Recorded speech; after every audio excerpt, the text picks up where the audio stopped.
Hello everyone, this is Umesh here. Welcome back to my YouTube channel.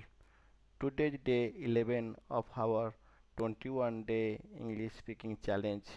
Thank you to everyone who is practicing English speaking with me every day. Today's topic is my role model. A role model is person who inspires us. It can be teacher, a parent, a leader, or any successful person. A role model motivates us to work hard and become better person.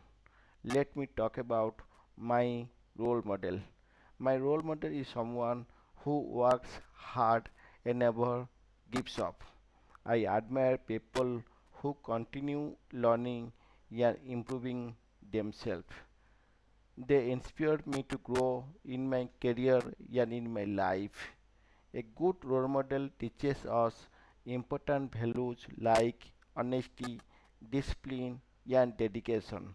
When we see successful people, we learn that success comes from hard work and patience. So it is very important to follow positive role models in our life. Now, now it's your turn. Try to speak for 2 minutes about your role model in English. You can talk about who your role model is, why why you learn from them. Write in the comment section. Day 11 completed. Thank you for watching. Bye bye.